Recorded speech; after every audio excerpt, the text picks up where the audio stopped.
Ang pagpapakasakit ng ating Panginoong Heso Kristo ayon kay San Mateo. Noong panahong iyon, iniharap si Jesus kay Gobernador Poncio Pilato. Ikaw ba ang hari ng mga Hudyo? Tanong sa kanya ng gobernador. Sumagot si Jesus. Kayo na ang nagsasabi.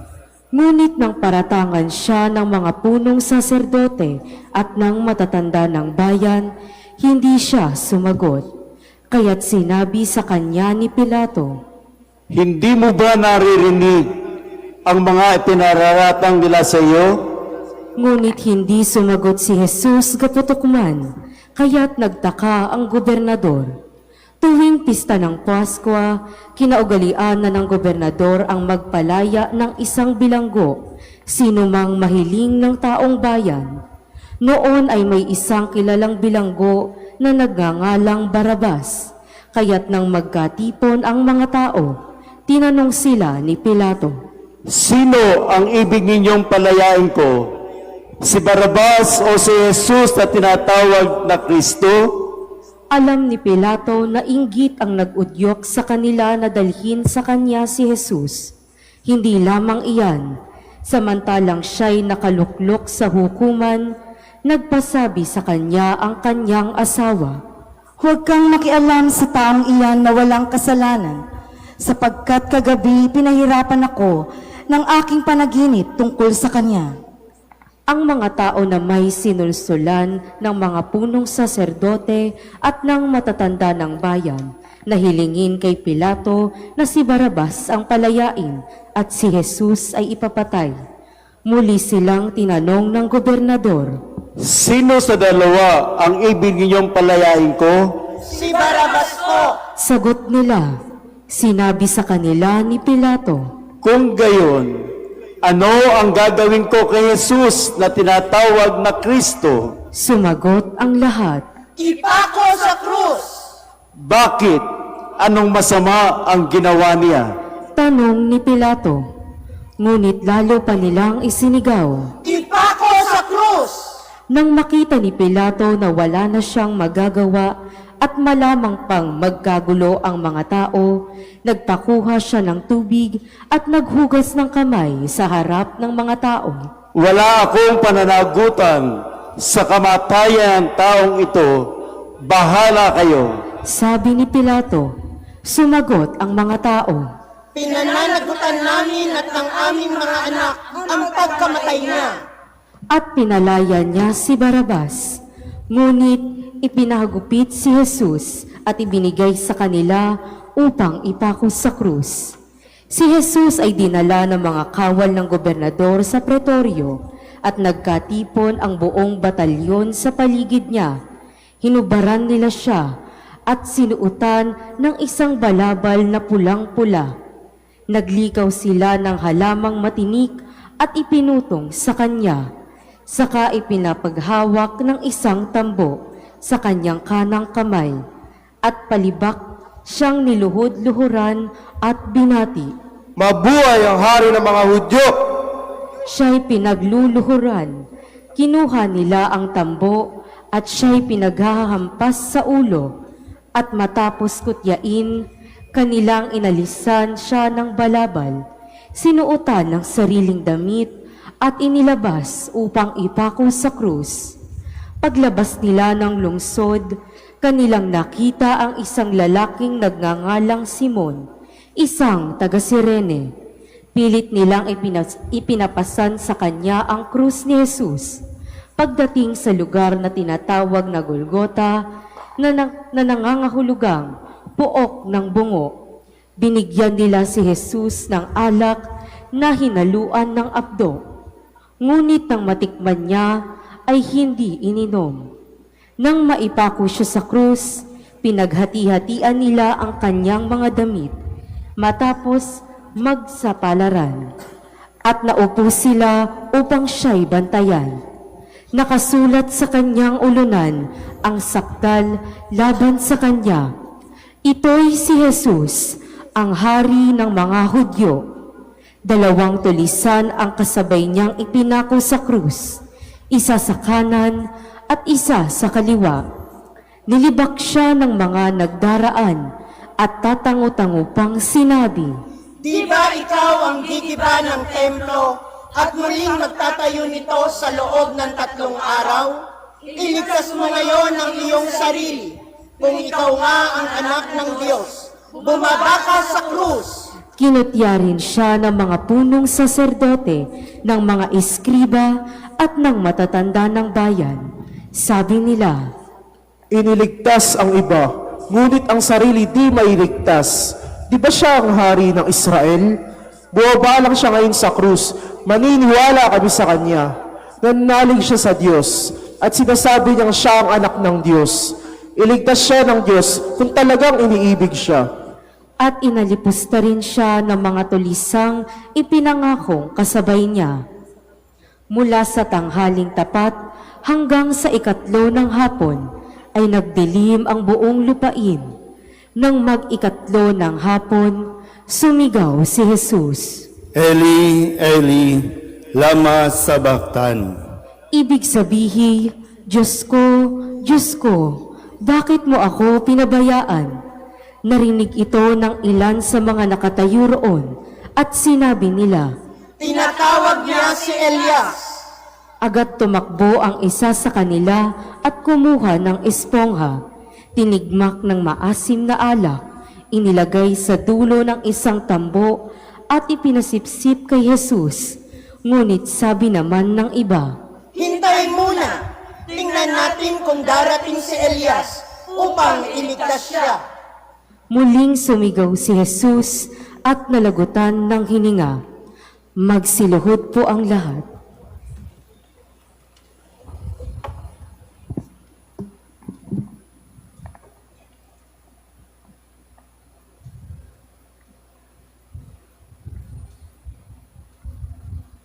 Magsitayo po ang lahat.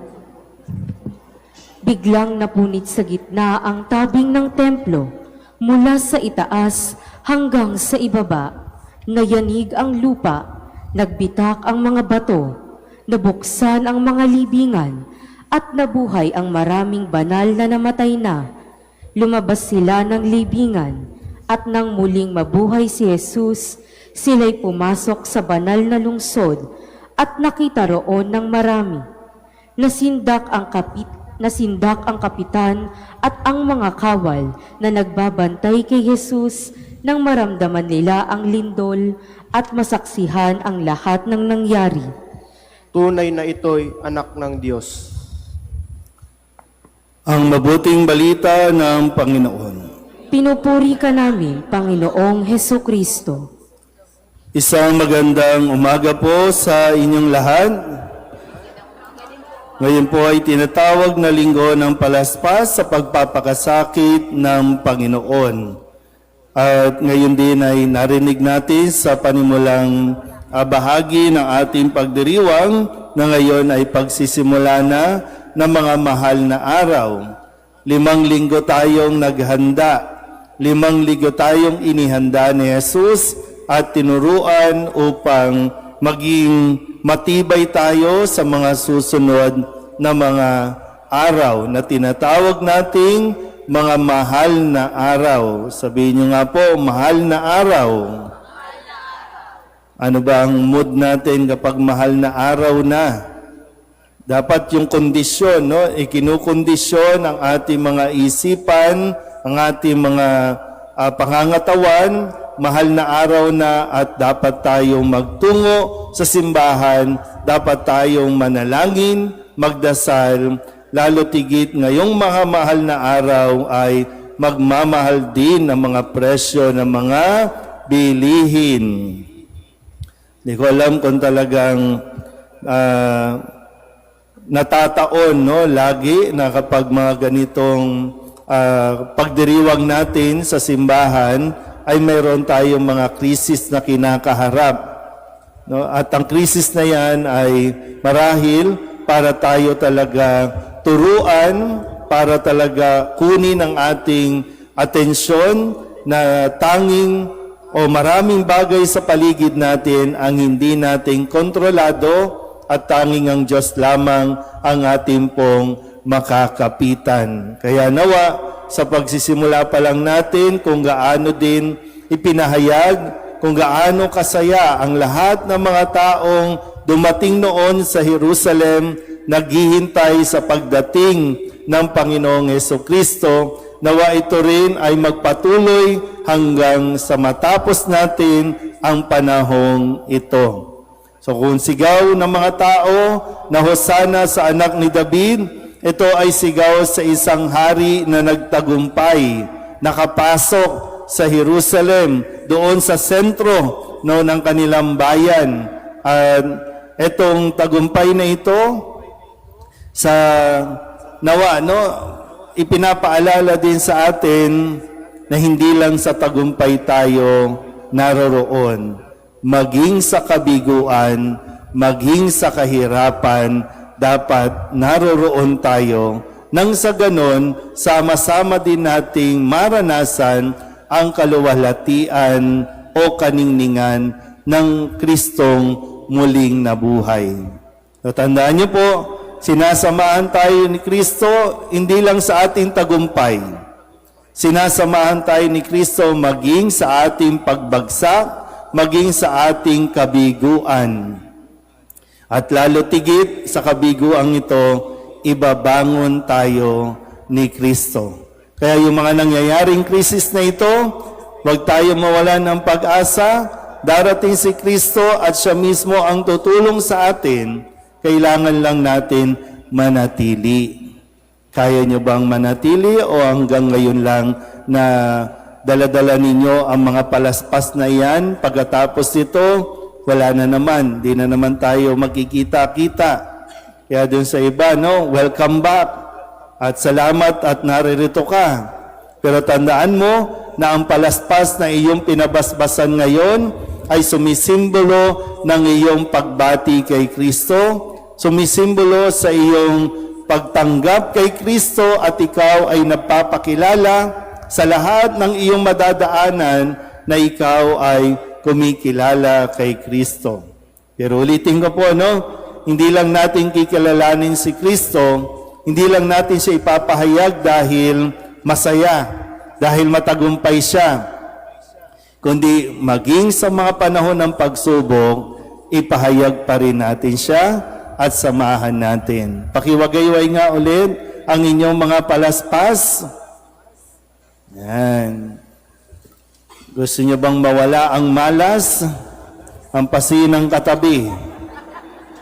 Hindi po. Kasi yung pananaw ng mga tao kanina, talagang pag oras ng pagwiwisik ay talagang gusto natin basang-basa ang mga palaspas at gusto natin ipagduldulan doon sa nagbabasbas kasi hindi tayo makontento ng isang wisik lang. Dahil nga, baka akala natin pag nabasbasan ito, siswertehin na naman tayo. Kaya nga may palaspas sa sinasabing, ito, tandaan mo ito rin ang iahampas kay Kristo pagdating ng araw, pagdating ng Biyernes Santo. Marami sa mga tao na sumigaw ng Hosana sa anak ni David, ang wala na sa Biyernes Santo. Kaya mas nangibabaw ang sigaw ng ipako siya sa krus. Kasi yung mga nag-welcome kay Kristo, wala na naman. Nasa mga pasyalan na, nasa mga beach, nagsiswimming na. Kaya, bukas, 200 pesos na per liter, 150, para hindi kayo makagala. Tigas ng ulo rin ninyo Biyernes Santo, mga mahal na araw, ang dinadahilan ninyo, sayang ang bakasyon. Ngayon lang kami magkikita-kita, ngayon lang kami magkakasama-sama. Ba't di kayo magsama-sama sa simbahan? Magtungo sa simbahan. Lalo tigit kailangan natin ng maraming magdarasal kasi litong-lito na o hindi ko alam kung nagtatanga-tangahan ng ating mga politician na hindi nila masolusyonan ang krisis na ito. Kasi ang kanilang nasa isip, wala sa Biyernes Santo. Ang kanilang isipan, nasa 2028 election. Kaya, kung pwede nga lang tayong sumigaw, ipako sila sa krus Wala nang inatubag, kundi mag-away-away sa hearing, magpagalingan sa hearing, Pwede bang lusubin natin, dalhin natin yung mga palaspas at hampasin natin isa-isa ang mga ito? Diba? Magbi-break lang. Ngayong mahal na araw, magbi-break lang.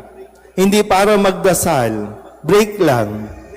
Pero pagkatapos, bakbakan na naman yan. So ano nangyari sa mahal na araw? Kaya kailangan natin seryosohin. Maging tayo sa ating mga sarili. Ano to? Break lang ba ito? Tapos dito, balik na naman tayo sa kagaspangan ng ating ugali. Balik na naman tayo sa paglayo kay Kristo. So nawa, narinig natin sa pagdiriwang ngayon ang simula at ang wakas. Kaya mahalaga na sa pagitan nito, matunghayan mo at masaksihan mo kung bakit mahal na araw ang mga susunod na mga araw. Sabihin nyo nga sa katabi ninyo, mahal ka ng Diyos. Kaya mahal na araw ito dahil ipapahayag sa atin yung ultimate na pagsasakripisyo sa ngalan ng pag-ibig. Dahil ang pag-ibig na ito ang siyang magliligtas sa atin. Amen?